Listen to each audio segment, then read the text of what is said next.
এখানে আমি 500 চিকেন ধুয়ে নিয়েছি। এর মধ্যে নুন হলুদ মাখিয়ে কিছুক্ষণ রেখে দেব।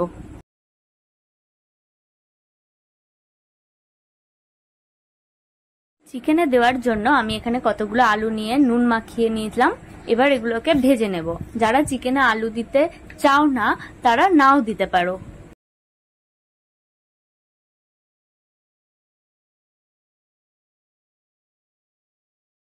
এগুলো লাল করে ভেজে নিয়ে অন্য জায়গায় তুলে রাখবো।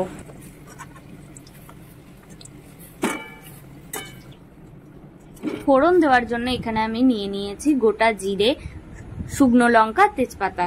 মশলার মধ্যে আমি নিয়েছি লঙ্কা গুঁড়ো, হলুদ গুঁড়ো, জিরে গুঁড়ো, আদা রসুন বাটা।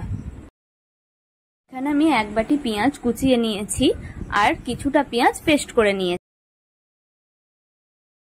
প্রায় তেলটা গরম হয়ে যাওয়ার পর এর মধ্যে আমি ফোড়নের মধ্যে দিয়ে দেব তেজপাতা, গোটা জিরে আর শুকনো লঙ্কা। এরপর এর মধ্যে আমি দিয়ে দেবো পেঁয়াজ কুচো। পেঁয়াজটা ভালো করে ভেজে নেব আর এর মধ্যে আমি দিয়ে দিলাম সামান্য একটু নুন। পেঁয়াজটা একটু যখন লাল হয়ে ভাজা হয়ে যাবে এর মধ্যে আমি দিয়ে দেব পেঁয়াজের পেস্টটা।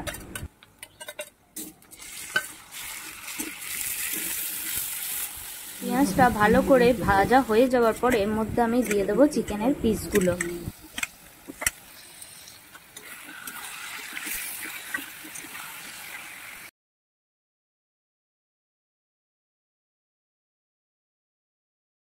চিকেনটা এবার মশলাটা দেওয়ার জন্য আমি একটা পাত্রের মধ্যে সব মশলাগুলো এক জায়গায় করে নিয়ে সামান্য এর মধ্যে জল দিয়ে ভালো করে মিশিয়ে নিয়ে তারপরে মশলাটা চিকেনে দেব।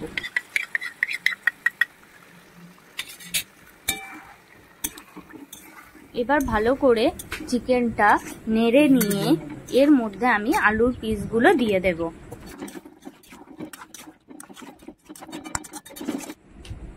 ভালো করে নেড়ে নিয়ে কিছুক্ষণ এটা ঢাকা দিয়ে হতে দেব। এখানে চিকেনটার থেকে যে জলটা বেরিয়েছে সেটা দিয়েই চিকেনটা আর আলুটা সেদ্ধ হয়ে গেছে। আমি এক্সট্রা ভাবে কোনো জল এখানে দিইনি। আর এর মধ্যে আমি দিয়ে দিচ্ছি সস। যারা চিকেনের মধ্যে টমেটো দেবে তারা সসটা স্কিপ করতে পারো।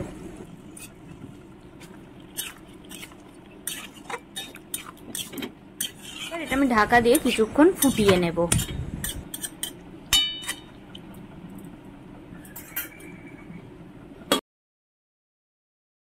এবার চিকেনটা রেডি হয়ে যাওয়ার পরে ভাত বা পোলাওয়ের সাথে পরিবেশন করতে পারো। আরো এরকম ভালো ভালো রেসিপি পেতে সাথে থাকো। এরপরে মন ভালো চ্যানেলে পোলাওয়ের রেসিপি আসবে।